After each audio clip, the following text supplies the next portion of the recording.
بسم اللہ الرحمن الرحیم۔ السلام علیکم معزز طلبہ کرام، آپ سب کیسے ہیں؟ آج ہم اصول شاشی کے سبق نمبر 102 کو پڑھیں گے۔ آج کے سبق کا عنوان ہے موقت کی دوسری قسم۔ آج کے سبق کی عبارت والنوع الثانی سے شروع ہوتی ہے۔ آئیے سب سے پہلے عبارت پڑھ کے اس کے ترجمہ کرتے ہیں، اس کے بعد باقاعدہ سبق کی وضاحت کرتے ہیں۔ مصنف علیہ رحمہ لکھتے ہیں والنوع الثانی ما یکون الوقت معیارا لہ، اور دوسری قسم یہ ہے کہ وقت جس میں مامور بہی کے لیے معیار ہو، وذالک مثل الصوم، اور یہ روزے کی مثل ہے۔ فإنہ یتقدر بالوقت، اس لیے کہ روزہ وقت کے ساتھ مقدر ہے، وہو الیوم، اور اس کا جو وقت ہے وہ دن ہے۔ ومن حکمہ، اور اس قسم کے احکامات میں سے حکم یہ ہے کہ ان الشرع اذا عین لہ وقتا لا یجب غیرہ فی ذلک الوقت، کہ جب شریعت نے اس چیز کے لیے وقت متعین کر لیا تو اب اس کا غیر اس وقت میں واجب نہیں ہوگا۔ ولا یجوز اداء غیرہ فیہ، اور غیر کا اس وقت میں ادا کرنا جائز بھی نہیں ہوگا۔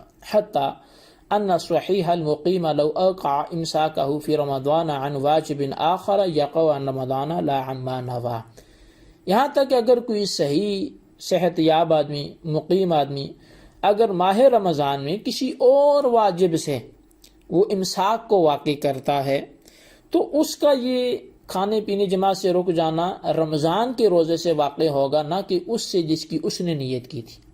وَإِذَا اندفع الْمُزَاحِمُ فِي الْوَقْتِ سَقَطَ اشْتِرَاطُ التَّعْجِيلِ، اور جب وقت کے اندر مزاحم اٹھ جائے، دور ہو جائے، تو وہاں تعجین کا شرط قرار دینا بھی ختم ہو جاتا ہے۔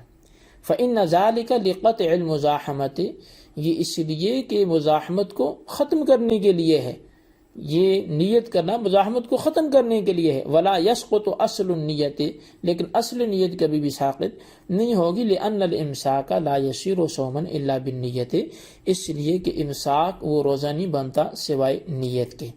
فإن الصوم شرعا هو الامساک عن الاکل والشرب والجماع نہارا مع النیت، بس بے شک روزہ شرعی طور پر وہ کھانے پینے اور جماع سے دن کے وقت میں نیت کے ساتھ رکنے کا نام ہے۔ جی طلبہ کرام، یہ ہمارے آج کے سبق کی عبارت اور اس کا ترجمہ تھا۔ آج کے سبق میں مصنف علیہ رحمہ نے والنوع الثانی سے پہلے مامور بہ موقت کی پہلی قسم کو بیان کیا تھا، جس میں وقت مامور بہ کے لیے ظرف تھا۔ اب یہاں والنوع الثانی سے مصنف علیہ رحمہ مامور بہ موقت کی دوسری قسم کو بیان کر رہے ہیں کہ جس میں وقت مامور بہ کے لیے معیار بنتا ہے۔ اب معیار بنتا ہے کی تعریف کیا ہوگی کہ وقت مامور بہ کے لیے معیار کیسے ہے؟ تو معیار کس کو بولتے ہیں؟ اہل اصول کی اصطلاح میں معیار کا مطلب یہ ہے کہ مامور بہ کو ادا کرنے کے بعد وقت نہ بچے۔ مثال کے طور پہ روزہ، کہ روزے کا وقت وہ دن ہے کہ دن کے کم ہونے کے ساتھ وقت کے زیادہ ہونے کے ساتھ یہ روزہ بھی گھٹتا بڑھتا رہتا ہے کہ روزے کی ادائیگی کے بعد دوسرے روزے کے لیے وقت نہیں بچتا۔ اب نماز تھی تو وہ تو ظرف، وقت اس کے لیے ظرف تھا کہ ایک نماز کے بعد بھی کچھ نہ کچھ وقت بچ جاتا ہے، لیکن روزے کے لیے جو اس کا وقت ہے وہ ظرف نہیں ہے بلکہ وہ معیار ہے کہ جتنا وقت ہے اتنا ہی روزہ ہے اور جتنا روزہ ہے اتنا ہی وقت ہے۔ ومن حکم ہی سے مصنف مامور بہ موقت کی دوسری قسم کے احکام کو بیان کر رہے ہیں۔ اب مصنف علیہ رحمہ اس کی جو احکامات کو بیان کرتے ہیں دوسری قسم، کیونکہ اس کی پہلی قسم کی طرح وہ بھی دو قسموں پر مشتمل ہے۔ نمبر ایک وہ مامور بھی کہ جس کے لیے شریعت نے وقت مقرر کر رکھو، جیسے ادائے رمضان کا روزہ، کہ وقت اس کے لیے معیار بھی ہے کیونکہ روزہ پورے وقت کو گھیر لیتا ہے، اور وقت اس کے لیے وجوب کا سبب بھی ہے کیونکہ رمضان کے مہینے کے داخل ہوتے ہی روزہ واجب بھی ہو جاتا ہے۔ اور دوسری قسم وہ مامور بھی کہ جس کے لیے شریعت نے وقت مقرر نہیں کیا، جیسے قضاء رمضان کا روزہ، اور اسی طرح نظر جو مطلقہ ہے اس کا روزہ، کہ ان کے لیے وقت صرف معیار ہے۔ اب پہلی قسم کی تفصیل ملاحظہ کریں، یعنی وہ مامور بھی کہ جس کے لیے شریعت نے وقت مقرر کیا ہے، اس قسم کے 3 حکم ہیں۔ پہلا حکم مصنف نے لا یجب غیرہ فی ذالک الوقت سے بیان کیا۔ حکم یہ ہے کہ شریعت کے مقرر کردہ وقت میں اس کی مثل دوسرا فعل واجب نہیں ہو سکتا، کیونکہ یہ وقت معیار ہے کہ اس سے وقت بچتا ہی نہیں ہے، تو دوسرا فعل کیسے ادا ہو سکتا ہے؟ لہٰذا اس وقت میں دوسرا فعل لازم نہیں ہو سکتا۔ اور دوسرا حکم مصنف نے ولا یجوز ادا سے بیان کیا کہ حکم دوسرا یہ ہے کہ مقرر کردہ وقت میں دوسرے فعل کی ادائیگی جائز نہیں ہے۔ مثال کے طور پہ ادائے رمضان کے دنوں کو شریعت نے ادائے رمضان ہی کی ادائیگی کے لیے مقرر کیا ہے، جیسا کہ ارشاد نبوی صلی اللہ تعالی علیہ وآلہ وسلم ہے، اذن سلخ شعبان فلا صوم الا عن رمضان، کہ جب شعبان کا مہینہ ختم ہو جائے تو صرف رمضان ہی کا روزہ ہے۔ یہاں تک کہ اگر کسی تندرست مقیم شخص نے ایام رمضان میں کسی دوسرے روزے، مثال کے کوئی نظر مانی تھی یا قضاء کا کوئی روزہ رہتا تھا یا نفل روزے کی نیت کی، تو اس کا یہ روزہ رکھنا رمضان ہی کا روزہ شمار ہوگا، وہ روزہ نہیں ہوگا جس کی اس نے نیت کی تھی۔ اب مصنف نے تندرست مقیم کی قید احترازی کے طور پہ نقل کی ہے کہ اس سے اس شخص کو نکالنا مقصود ہے جو بیمار ہو یا شرعی مسافر ہو۔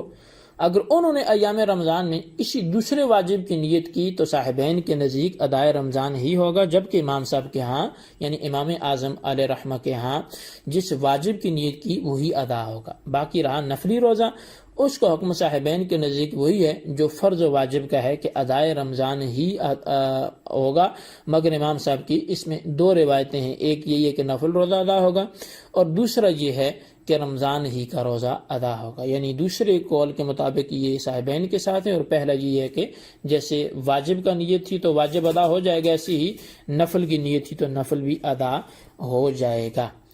اچھا، اب تیسرا حکم اس کا یہاں سے مصنف علیہ رحمہ اذا ان دفع المزاحم سے بیان کرتے ہیں۔ حکم یہ ہے کہ وہ مامور بھی معیاری کہ جس کے لیے شریعت نے وقت مقرر کیا ہو اس کے لیے تعیین نیت ضروری نہیں ہے۔ اس کی وجہ یہ ہے کہ ایام رمضان میں کسی اور روزے کی ادائیگی ہو ہی نہیں سکتی، جس کی وجہ سے رمضان کے مزاحم اور مقابل کوئی چیز ہی نہیں ہے، اور تعیینی نیت کی ضرورت وہاں پڑتی ہے کہ جہاں کوئی مزاحمت کرنے والا موجود ہو، لہٰذا تعیینی نیت ضروری نہیں ہوگا چونکہ رمضان کے مہینے میں سامنے کوئی مزاحم موجود نہیں ہے، مگر نفس نیت جو ہے وہ تو ضروری ہوگی کہ انما الاعمال بالنیات۔ ادائے رمضان میں فقط اتنا کہہ دینے سے بھی روزہ ادا ہو جاتا ہے کہ میں روزہ رکھتا ہوں۔ اب مامور بھی موقت کے جس میں وقت ظرف ہو اس کا تیسرا حکم یہ تھا کہ اس میں نفس نیت کے ساتھ ساتھ تعیینی نیت بھی ضروری تھی، کہ جب مامور بھی موقت کہ جس میں وقت معیار ہو اور معین ہو تو اس میں نفس نیت تو ضروری ہے مگر تعیینی نیت بھی ضروری نہیں ہوگی، یعنی کہ مزاحم کی موجودی نہیں ہے کہ وقت معیار ہے معین ہے تو اس میں نفس نیت ہوگی لیکن تعیین ضروری نہیں ہوگی۔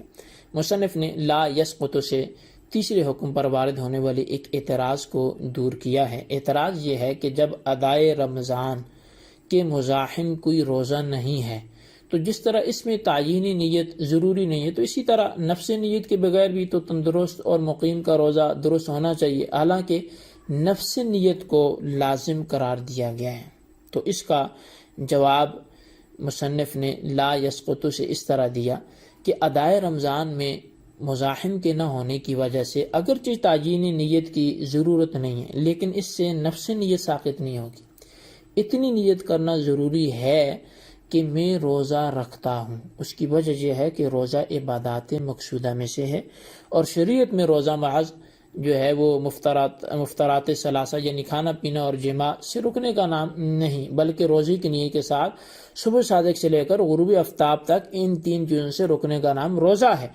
اب روزہ عبادت اور عبادت میں اخلاص اسی وقت ہوگا جب اس کو نیت و قصد سے ادا کیا جائے گا، کیونکہ بعض اوقات انسان بطور عادت کھانے پینے اور جماع سے رکا رہتا ہے، یہ رکنا عبادت تو نہیں ہوگا، لہٰذا عادت اور عبادت کے درمیان فرق کرنے کے لیے جو امتیازی چیز ہوگی وہ نیت ہوگی۔ خلاصہ یہ ہے کہ نفس نیت عبادت کی بنیاد اور جڑ ہے جو کسی بھی حالت میں ساقط نہیں ہو سکتی، لہٰذا اب وہ شخص رمضان کا روزہ بھی رکھتا ہو تو ادائے رمضان کے روزے کے لیے بھی نفس نیت اس کے لیے کرنا ضروری ہوگا، اگرچہ وہ تعیینی نیت جو نیت کو معین کرنے کے لیے کرنا تھا وہ یہاں اگرچہ نہ پایا جائے، لیکن نفس نیت اس کے لیے لازمی ہوگی۔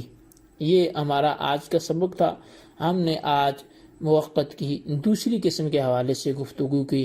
اس میں آج ہم نے دوسری قسم کی مزید 2 قسمیں بنائی اور پھر روزے کے ذریعے سے اس کی مثال کو واضح کیا، اور وقت معیار کیسے ہوتا ہے ہم نے معیار کی تعریف بھی کی۔